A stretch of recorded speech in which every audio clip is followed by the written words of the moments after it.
मनस्तत्वाय सविताधियम् अग्निर्ज्योतिर्निचाय्य पृथिव्या अध्याहरत।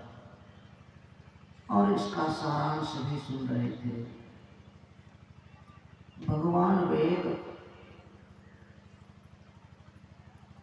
उपदेश करते हैं, हे मनुष्यों, जगत प्रसवकर्ता ईश्वर के तत्व ज्ञान के लिए पहले बुद्धि योग अर्थात सत्संग, मानस योग अर्थात मानस जप और मानस ध्यान तथा अग्नि की ज्योतियों का योग कर योग की दृढ़ भूमि को अपने अंदर अच्छे प्रकार धारण करो।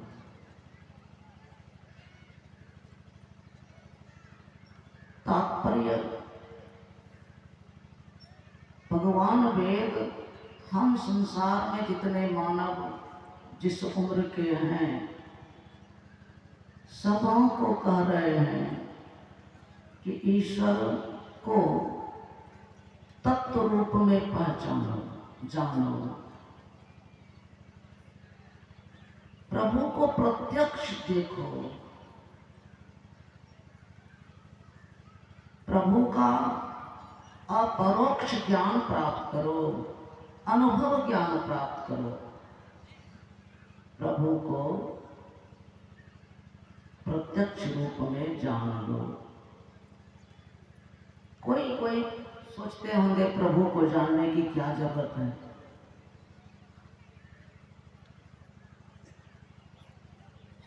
तो सुन लीजिए, जिसको आप जान रहे हैं वो क्या है। परम पूज्य संत श्री साईं साहब जी कहा करते थे, दो ही बातें हैं, एक है परमात्मा और दूसरी बात है उनकी बनाई हुई दुनिया, संसार। एक तरफ प्रभु, उन्हीं को परमार्थ कहते हैं, और दूसरी तरफ संसार। प्रभु को अगर नहीं जानते हैं तो संसार को जान रहे हैं, होगा क्या? प्रतिफल मिलता है, जानने का प्रतिफल होता है।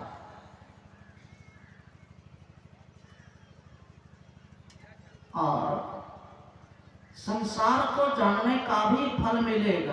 क्या मिलेगा? मृत्यु के समय संसार का ख्याल आपको आएगा। होगा क्या? फिर संसार में आप आएंगे। संसार में अगर संसार का ख्याल करते हुए आएंगे तो कोई जरूरी नहीं है कि आपको यही मानव का शरीर ही प्रभु देंगे। यही सबसे भारी खतरा। अभी आप सुन रहे थे केनोपनिषद के द्वितीय खंड से, यह चेद वेदी दत्त सत्यमस्ति न चेदिहा वेदीन महति विनष्टि भूतेषु विचित्य धीरा प्रेत्या समान लोकाद मृता भवन्ति। और इसका सारांश भी सुन रहे थे। यदि इस जन्म में प्रभु को जान लिया, ब्रह्म को जान लिया, तब तो ठीक है। अगर नहीं जाना तो बड़ी भारी हानि है।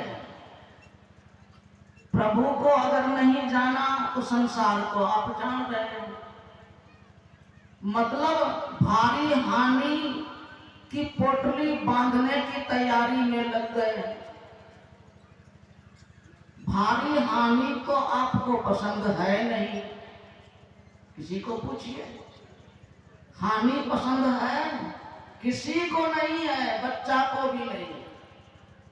सबको लाभ पसंद है, लाभ। सबको इनकम पसंद है, लॉस पसंद किसी को नहीं है, क्षति किसी को पसंद नहीं है, उन्नति सबको पसंद है, प्रगति सबको पसंद है, विकास सबको पसंद है, हानि घाटा क्षति किसी को पसंद नहीं है। तो भगवान वेद कहते हैं यदि ब्रह्म को जान लिया तब तो ठीक है, अगर ब्रह्म को नहीं जाना और जान रहे हैं संसार को तो भारी हानि से आप बच नहीं सकते। भारी हानि होगी तो सिर्फ पछताएंगे, मृत्यु के समय बहुत पछताएंगे। फिर पछताए क्या भया जब चिड़िया चुग गई खेत, नीके दिन पीछे गए प्रभु से किया नहीं। नीके दिन मतलब जब तक आप के शरीर में ताकत है, जब तक आपका कान सुनने में सक्षम है, जब तक आपकी बुद्धि निर्णय करने में समर्थ है, क्योंकि बुद्धि कमजोर भी हो जाती है, शरीर में ताकत भी घट जाती है, शरीर कमजोर हो जाता है। यही तो नजारा भगवान बुद्ध ने देखा, ये सिद्धार्थ ने, जो राजकुमार थे, महाराजा शुद्धोधन का इकलौता सुपुत्र राजकुमार सिद्धार्थ, उनकी नजर में 3 दृश्य ऐसा मिला कि उनकी जिंदगी को बदल दिया। सबसे पहला नजारा बीमार आदमी पर पड़ा। बीमार आदमी को देखा, कहा आदमी बीमार होता है, सावधान,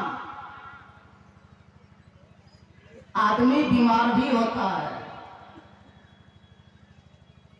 फिर देखा एक बूढ़ा आदमी बिल्कुल कमजोर, किसी तरह से छड़ी के सहारे सड़क के किनारे से चल रहे थे। ये सिद्धार्थ ने देखा ये क्या है, देखा कभी नहीं था ऐसा आदमी, न बीमार आदमी को देखा था पहले, न बूढ़ा आदमी को देखा था। कहा ये क्या है, कहा आदमी है आदमी, कहा ऐसा भी आदमी होता है, कहा आदमी बूढ़ा हो जाने से ऐसा ही हो जाता है, चलने उठने बैठने में मुश्किल हो जाता है। कहा तब हम भी बीमार पड़ेंगे, हम भी बूढ़ा होंगे, कहा इसमें कोई दो शक नहीं, कोई शक नहीं। फिर देखा कि आदमी, एक आदमी को 4 आदमी ले जा रहा है डोली पर। कहा ये क्या है, कहा ये चारों एक आदमी को ले जा रहा है। कहा कैसे, कहा वो मर गया है, क्या करेगा, उसको जला देगा। अरे आदमी मरता है तो हमारा भी शरीर मरेगा। कहा यही तो निश्चित है। भगवान श्री कृष्ण जी ने कहा जा तस्य ही ध्रुवो मृत्यु, दुनिया में जिसका भी जन्म होता है निश्चित उसकी मृत्यु होती है। और यही 3 नजारा राजकुमार सिद्धार्थ को भगवान बुद्ध ने बदल दिया। कहा आदमी बीमार पड़ता है, आदमी बूढ़ा हो जाता है और आदमी मर जाता है। सावधान, ये हाल हम आपके शरीर का है। अब आप क्या करें, आप जाने, स्वतंत्र हैं। भगवान श्री कृष्ण जी ने कहा कर्मण्येवाधिकारस्ते मां फलेषु कदाचन, कर्म करने में फूल भी छूट। भगवान कृष्ण जी ने अर्जुन से कहा पार्थ कर्म करने में तुम स्वतंत्र हो, चाहे संसार को जानने में रहो चाहे संसार पति को जानो, तुम आजाद हो, तुम जैसा करो, लेकिन फल पाने में तुम आजाद नहीं हो मानव। कर्म किए जा फल की चिंता मत कर, तू इंसान जैसा कर्म करेगा वैसा फल देगा भगवान। यह है गीता का ज्ञान। संसार को जान तो रहे ही हैं, अंत तक अगर संसार को ही जानने में लगे रहे तो हानि से आप बच नहीं सकते और हानि से आप पछताएंगे, हाथ मसल मसल करके रह जाएंगे।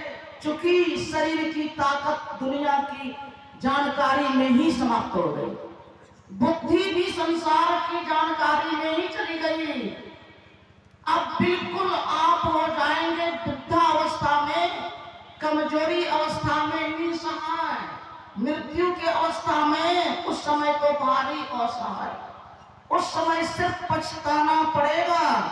और फिर उस समय पछताने से क्या लाभ होगा? इसलिए शरीर में बल जब है तो इसी में आप परमात्मा को जान लें, भारी हानि से आप बच जाएंगे।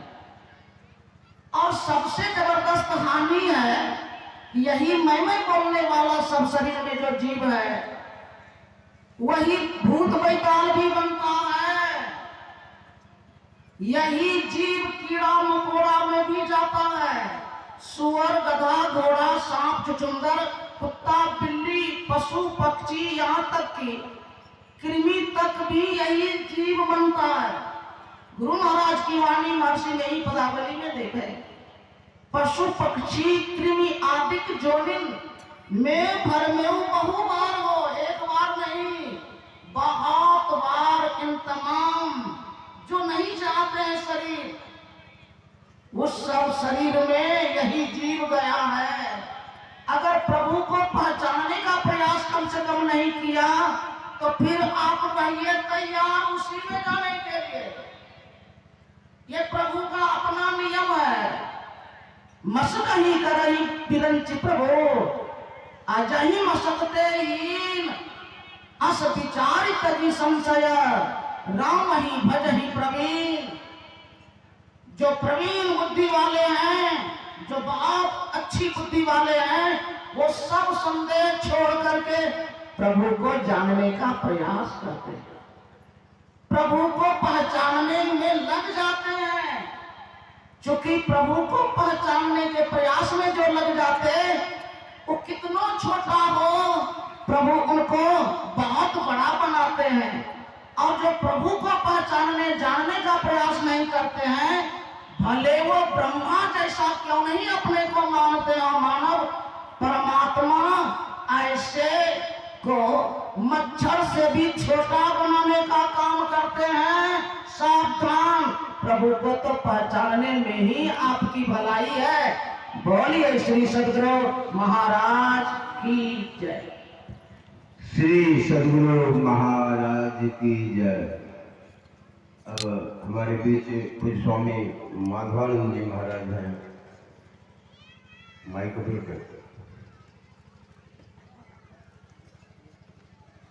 उनके चरणों में प्रार्थना है, हम भक्तों को उपदेश देने की कृपा करें। स्वर्ण सेवाओं के भीतर उन पूज्य स्वामी दयानंद जी महाराज से श्रवण कर रहे थे। वो परमात्मा कैसे हैं, कितने सामर्थ्यवान हैं,